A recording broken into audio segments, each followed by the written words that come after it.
Look, as an IB student, I know how difficult it can be to understand everything IB throws at you. IAs, IB exams, and especially the extended essay can just be too much all at once. That's what I'm here for. Hello, everybody, and welcome to my channel. Today, we're going to be discussing some different questions about the extended essay from the IBO subreddit and explain each of them in the best way we can, as well as some general tips for IB. The 2025 pass rate for IB was 80.5% to 81.3%, and those students who passed all had questions too, so don't feel ashamed to put any questions in the comments. With that all out of the way, let's get into the video. Question 1. I have an extension for my extended essay internal deadline until tonight at 11:59 p.m., but I haven't written a single word. Do you think I can still get a B? Unfortunately, we have to start off this video with a bit of a downer. The extended essay is a multi-month long research paper with a topic of your choosing.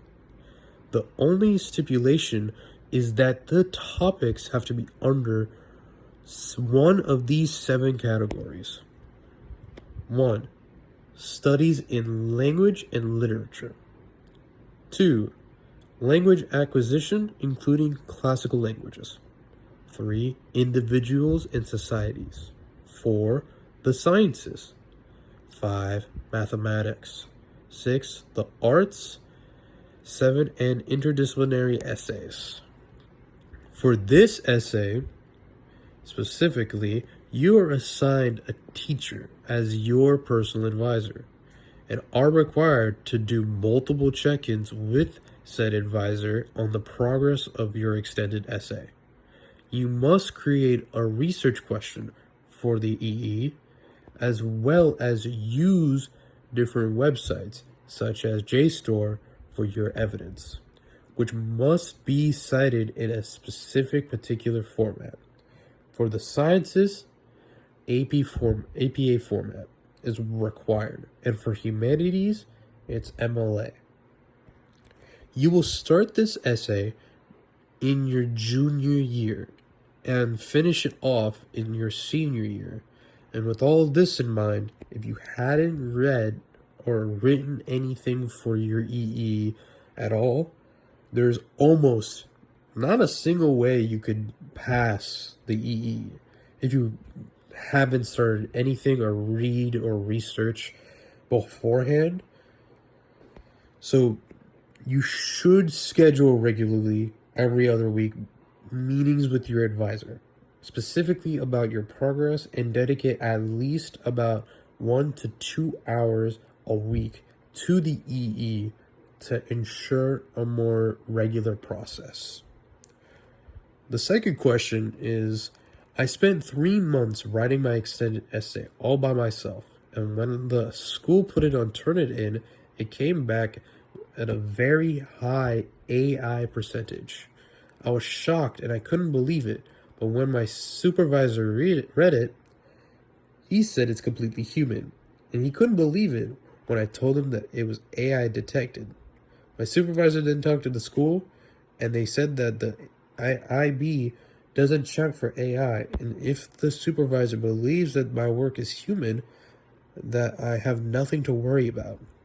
But I don't want for my EE to be submitted and then find out I didn't get the diploma just because of that. So, am I in the safe? Okay. After working on your extended essay for 3 months, it makes perfect sense to be completely nervous about something. But the short answer for the question here is that yes, you are safe.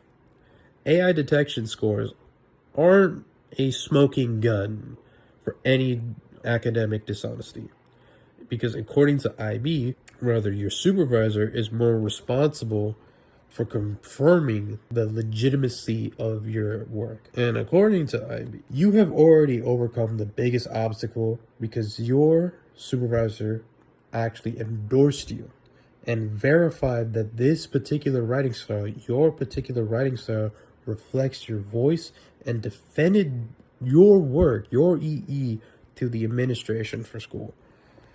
So your process, your check-ins, and the Viva Voca or the final interview with your supervisor are solid official proof of the development of the essay you wrote and the concepts. And your supervisor will bail you out if they know that you didn't use AI. But this is only if they know your writing style. So again, it is very important that you check in with them consistently. And in actuality, Turnitin's AI detector is quite notorious for producing any form of positives, or very well false positives, especially when it comes to academic writing that is highly structured or formal, or adheres to AI-like over-explaining and simplicity, all of which are prerequisites for a competent EE. The IB clearly instructs these examiners not to penalize students based on only a Turnitin software percentage, because it's well aware of the limitation it has in terms of academic grading. The statement made by your school is accurate, though. If a person who's oversee your journey feels that your work is yours, that is more significant than an algorithm, your supervisor is clearly on your side. You completed your work, and the formal procedure is meant to safeguard students in just such circumstances. Question 3. How bad does your EE have to be to get a D/E? Genuinely asking because I feel cooked for my CSEE. I searched the old posts, but I've seen that EE grading is very subjective. And for every examiner, there may be different grades handed out. I'm praying for at least a C. I think it's also pretty important to mention that my school does not offer IBCS courses. I have a good grasp of my RQ, which is the research question. I see EEs on Classify that seem really good and technical, but get a C, and it's worrying me. This is a huge and essential question to ask when it comes to grading or scoring for the EE. So to get a D or an E on your EE, you usually have to fail in the process more than content.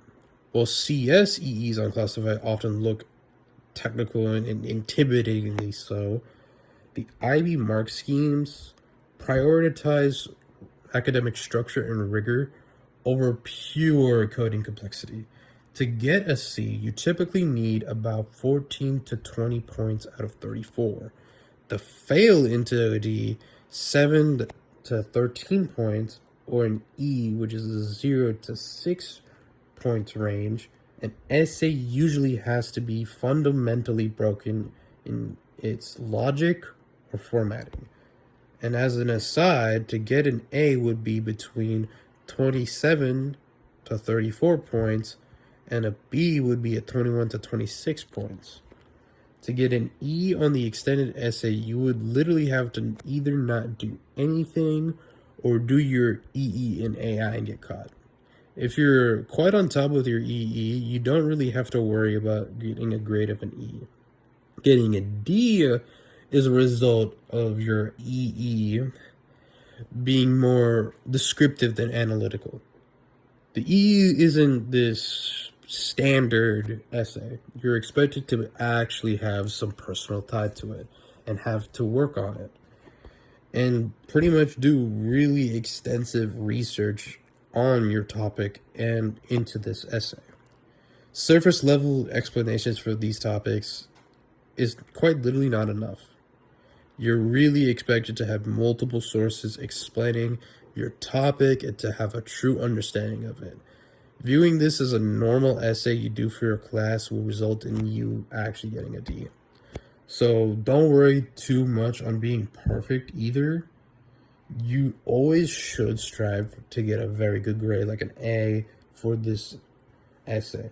But IB knows how difficult the EE is and they don't judge it harshly. The average grade is a C, so don't be too hard on yourself. Question 4. How do you come up with EE topics? We have been instructed to think well about our EE topic before even starting the program, and should have several options ready for September. They have also told us not to Google ideas or ask AI assistants because we must have original topics and ideas. And the same goes for the IAs, but that's less important. I would like to do mine in chemistry and am interested in drug development segment. But the more I search online, the less ideas I have because way too many people have already chosen such topics, and I can't imagine what to change in order to make mine more original. My question, therefore, pretty broad. What do I do now? How do people write about something they're interested in when literally thousands of people have already done so? Another good question. The main challenge of coming up with an original topic in this huge field of well established as pharmaceutical chemistry is to understand that the IB doesn't require you to find a cure or the next innovation.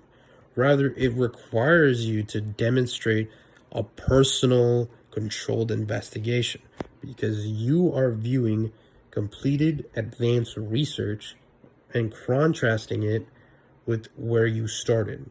You feel cooked by your internet searches. You need to change your attention from the medication to the variable in order to end this cycle. For this specific example, chemistry EEs in drug development focus on testing the stability or efficiency of an already available substance, such as over-the-top painkillers or natural antimicrobial. You should begin with a fundamental chemical property that really piques your interest, and then later apply a what-if scenario in order to come up with something that's more original and a more original angle without Googling a topic. For instance, rather than searching something basic like aspirin, you could investigate how the rate of aspirin hydrolysis at body temperature is impacted by the presence of a particular metal ions in hard water. And in the context of IB, originality is more important about the rationality behind your approach than it is about discovering something new, like a novel molecule. You have to produce actual, authentic, original work. If you can't explain why you selected a particular pH range, particular increase in temperature, or a particular catalyst that shouldn't been used in that precise combination before. The next question will allow us to go into this better. Question 5. Why did you write your EE on? I am curious. As a second-year student, I am curious to see what topics everyone else around the world wrote their EE on. I wrote mine on geopolitics and economic gain in the South China Sea. Anyone else do something similar? Another good question. Wow, that really is a great EE topic, and it's very interesting. But personally, I didn't do anything similar to that field or subject.